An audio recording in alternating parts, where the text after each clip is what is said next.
Mes prochaines invitées, Catherine Couillard, vous la reconnaissez parce que ça commence à être une habituée de CMA TV. Effectivement. Ça fait quelques fois que je viens déjà. Oui. Bonjour, Catherine. Bonjour. Catherine est directrice générale du Carrefour mondial de l'accordéon, de l'École de musique de Montmagny, de la Dégelée et j'en passe. Mais là, on est là pour parler de la Dégelée. Effectivement. Je suis en compagnie également d'Émilie Klepper, qui est musicienne, chanteuse et qui fait partie de cette belle promotion de la Dégelée, dont on parlera dans quelques instants.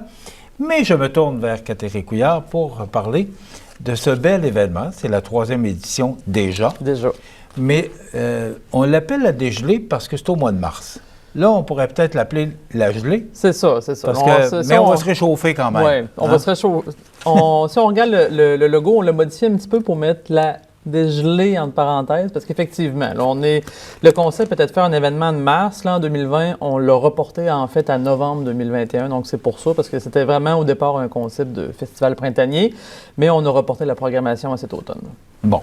Parce que parce que la COVID oblige, puis là, on veut quand même offrir la programmation qu'on avait prévue.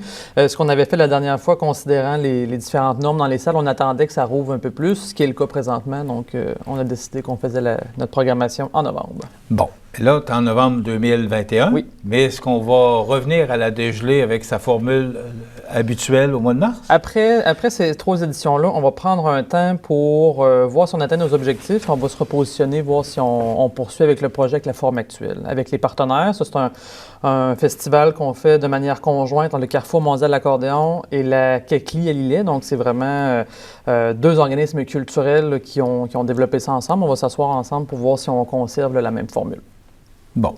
Mais la formule est bonne. La formule est bonne. Nous, ce qu'on voulait vraiment, c'était de faire des concerts intimistes, chaleureux sur l'ensemble du territoire. Parce que c'est sûr que... C'est ce que je voulais t'entendre. C'est ça. C'est plus facile. On s'entend, c'est plus facile pour nous de faire des concerts à l'École de musique. Ça nous appartient. Nos choses sont là. Où est-ce qu'on est présentement?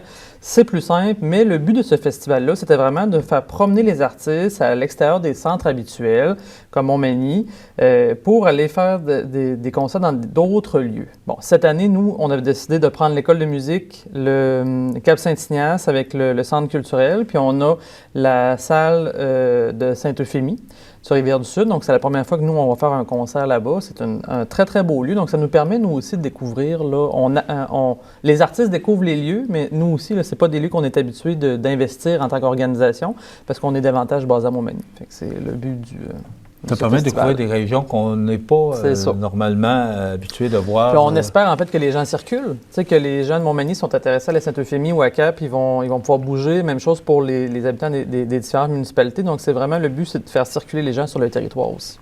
OK. Mais l'idée est extraordinaire. Merci. C'est gentil. Et ça a connu du grand succès. Ça a connu des bons succès, puis on a vraiment une programmation de qualité. Ça aussi, nous, ce qu'on tenait, c'était de faire ressortir des talents de la région. Tu sais, si on regarde à Montmagny, le 5, nous, on commence avec un concert classique. On a Anna Spirina et Christiane Bouilly, qui sont des musiciennes maintenant établies à Lévis, un duo classique de piano et clarinette. Et on a Martin Dubé, donc plusieurs connaissent, qui est originaire de Montmagny, qui a connu un très grand parcours à l'international, qui vient avec 2 étudiantes du Conservatoire de Québec en chant et en clarinette. Donc, Hélène Meunier et Rose Lebeau-Sabourin, qui vont venir ici investir le lieu. Fait que ça, c'est notre premier concert. Puis par la suite, qu'est-ce qu'on a à Cap-Saint-Ignace? On a encore de la musique classique avec Sébastien Dehaye et on a le Swing Club que plusieurs connaissent dans la région, dont font partie Bruno Gendron, qui est bien connu, Gabriel Messervier, Yann Texier et d'autres. Donc ça va être notre programmation du 20 novembre. Puis sinon, le 21 après-midi, à Sainte-Euphémie, on a décidé de replacer David Jacques à la guitare classique. Qui est sur Québec, qui est un spécialiste dans son domaine, puis on a un groupe de jazz, dont fait partie notamment un de nos enseignants ici. Donc c'est ça le but, là. C'est vraiment de ramener des musiciens de la région et de faire bouger les gens sur le territoire. Est-ce que les gens participent? Les gens participent pour les musiciens ou les spectateurs? Aux 2 niveaux. Ouais, parce que, on sait que vous devez vendre des billets, puis Oui. c'est correct. Puis bon, à un moment donné, si on veut présenter un tel spectacle, c'est ça. Ça prend du financement. Vous êtes déjà supporté? On est déjà supporté par le MAMACH via un programme là, qui était pour le développement territorial, le FOR. Donc, on a également Desjardins, le regroupement des caisses populaires de l'Îlet, des Hautes-Terres et de Montmagny ensemble, et évidemment là, des partenaires de salles qui nous prêtent des lieux gratuitement. Sinon, effectivement, est-ce que les gens participent? Ça commence la vente de billets tranquillement. On espère évidemment remplir nos salles. Les autres éditions, on a eu des beaux succès puis des salles complètes pour certains spectacles qu'on ne se serait même pas attendu. Je pense à Saint-Jean-Port-Joli qu'on avait fait un concert au Musée de la Mémoire vivante. La salle était pleine. Bon, on espère recréer ça cette année. On sait que le contexte est un petit peu différent, mais oui, les gens participent généralement assez bien. Et ça commence le 5 novembre? Ça commence le 5. Et c'est tout le mois de novembre?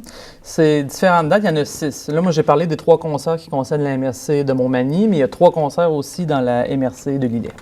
On en parle avec Émilie Klepper. Bonjour, Émilie. Bonjour. Émilie, on va parler des magnifiques spectacles qui auront lieu à Montmagny. Oui. Pouvez-vous nous parler de ceux-là de l'Îlet? Absolument. Bien, le premier spectacle qui va avoir lieu à l'Îlet pour la dégelée, ça va être, en fait, c'est mon concert le 12 novembre. Ça commence bien. Hein? Belle programmation. Ça commence bien.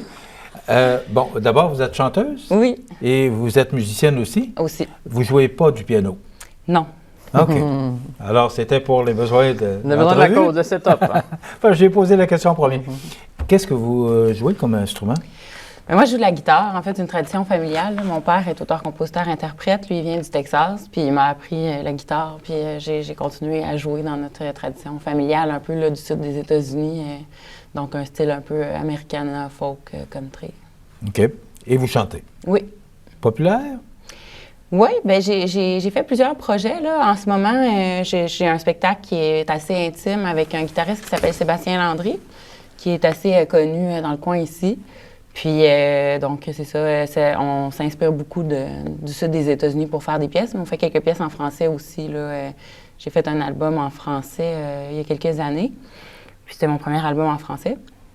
Puis donc, on va faire là, une pièce de cet album-là quand même si la formule qu'on présente, là, c'est quelque chose qui est un peu plus roots, qui est un peu plus acoustique, pas de piano, guitare, beaucoup d'accent sur la guitare. Bien, c'est ce que je voulais vous demander. À quoi on peut s'attendre comme spectacle que vous offrez?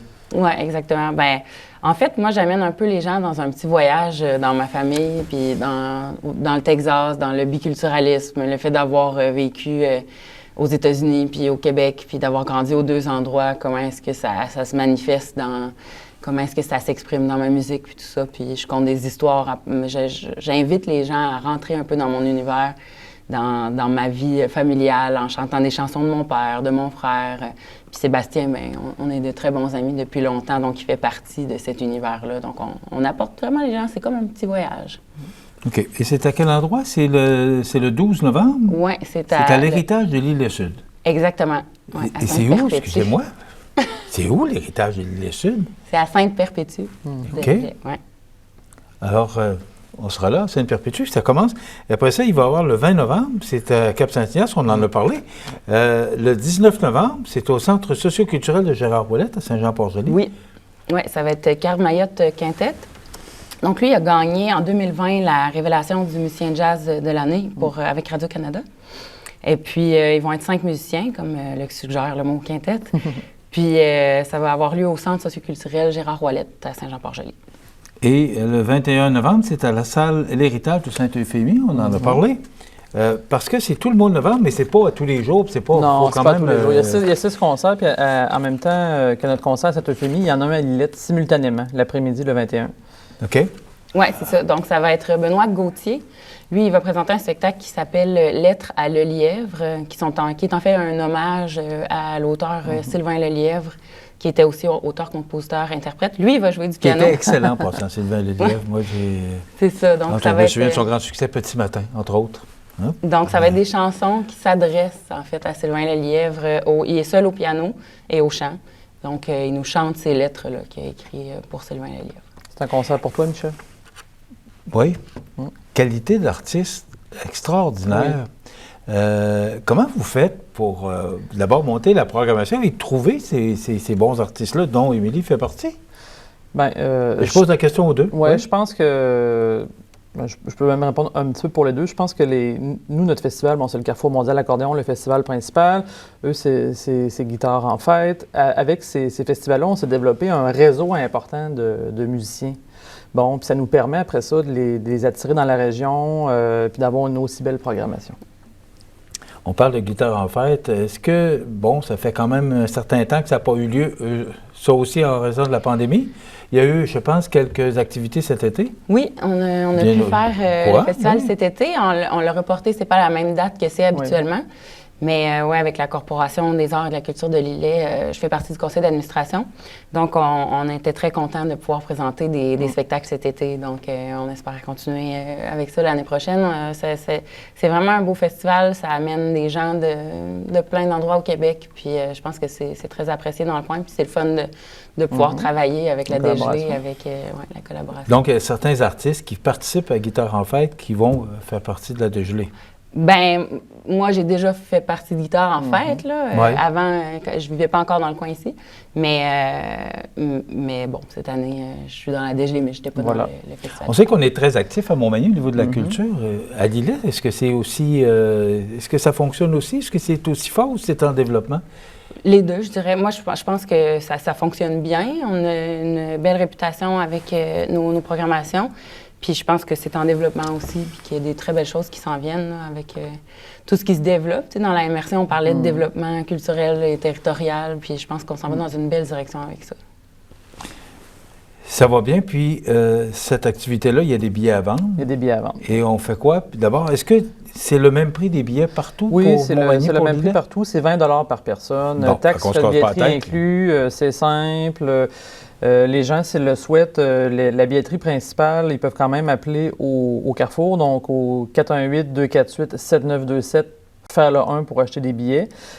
Sinon, c'est en vente sur lepointdevente.com, sur nos sites respectifs aussi de la CACLI ou du Carrefour. Je sais qu'on fait accordéonmontmagny.com/la dégelée, on va tomber sur la billetterie. Bon, il y a probablement des salles plus petites que d'autres. Donc, si on veut assister au spectacle, il faudrait quand même rapidement pouvoir se procurer des billets. Oui, on conseille toujours aux gens d'acheter les billets en pré-vente là, pour éviter des surprises. Notamment ici à l'école de musique, bon, on parle quand même de 50 à 60 places, donc c'est pas évidemment des centaines de places. Fait qu'on suggère toujours aux gens d'acheter les billets à l'avance. Est-ce qu'on peut acheter tous les billets? Est-ce qu'il y a un prix forfaitaire? Il n'y a pas un prix forfaitaire, par exemple. Non. On a déjà essayé une année, puis on s'est rendu compte que les gens souvent vont à un ou deux, mais c'est rare qu'ils faisaient tous les spectacles, notamment parce qu'il y en a aussi qui sont en même temps. Donc, c'est la formule qu'on a choisie pour cette année. Est-ce qu'on va avoir une DGL au mois de mars? On verra. Je reviendrai faire une entrevue pour voir, pour annoncer ça. J'aimerais ça. On ne peut pas avoir un scoop, non? Non, pas pour le moment. On va vraiment prendre le temps de regarder. On est en réflexion? Oui, on est en réflexion sur la forme, les dates. Mais tu sais, on s'entend, les deux organisations ensemble, qu'on aime beaucoup travailler ensemble, puis qu'on considère toujours que le développement culturel territorial est important. Puis je pense que dans les politiques culturelles, tant de la MRC de Montmagny que de la MRC de l'Îlet, ça se reflète aussi, que le développement culturel territorial est important. On est en plein dans cet axe-là. Reste à voir si on a un succès, cette édition-ci immense, on va se dire, ben oui, c'est la bonne formule. On se laisse le temps que l'événement se passe avant de tirer nos conclusions. Et comme on est à l'école de musique, ça m'amène à te demander comment se porte notre école? L'école va bien. Pour la session d'automne, on est enfin capable de refaire des cours de manière plus normale. Là. Les cours de groupe aussi ont repris. En fait, pendant la pandémie, les cours de groupe n'étaient pas autorisés. Qu'est-ce que tu entends par les cours de groupe? Les cours de groupe, comme l'éveil musical, donné par Bruno Gendron depuis de nombreuses années, cours par enfant pour les 3-5 ans. On a maintenant une offre aussi d'exploration musicale, encore une fois par enfant, mais pour les 5-6 ans. C'est ça, à un moment donné, on ne pouvait pas les cours de groupe, on pouvait, mais c'était 4 personnes, parce que vu que c'est des cours par enfant, ça ne fait pas un grand nombre de personnes si on regarde les binômes. On a aussi un cours de musique pour les plus avancés, de groupes adultes et adolescents qui se donnent ici à l'école. Donc voilà, fait que sinon l'école va bien. On a décidé de faire des concerts de fin de session, chose qu'on n'avait pas le droit de faire. Donc ça fait pratiquement 1 an et demi qu'on n'a pas fait ça. Il va y avoir un concert de fin de session cette année. OK. Alors, on va suivre ça de très près. Voilà.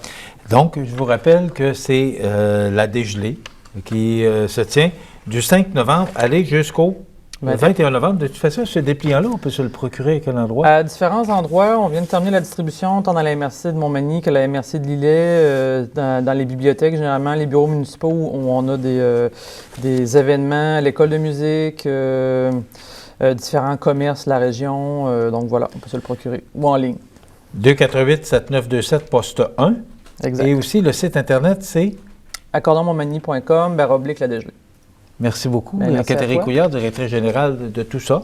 C'est tout ça parce que ça La fait petite beaucoup. pyramide, là, Il y a beaucoup de chapeaux. Merci beaucoup, Émilie Klepper, Merci. chanteuse et musicienne. Alors, c'est un rendez-vous qu'on vous donne pour voir, Émilie. C'est le 12 novembre, c'est à la médiathèque L'Héritage de Lillet-Sud. Donc, c'est au 11 rue de l'Église Sainte-Perpétue de Lillet. Voilà, c'est assez clair. Elle sera en compagnie de Sébastien Landry à la guitare. Mais sinon, du 5 novembre au 21 novembre, il y aura différents spectacles dans le cadre de la dégelée. Vous pouvez avoir toute l'information au site Internet qu'on vous a donné. Voilà, ça complète. Merci beaucoup, mesdames. Merci. Ça complète.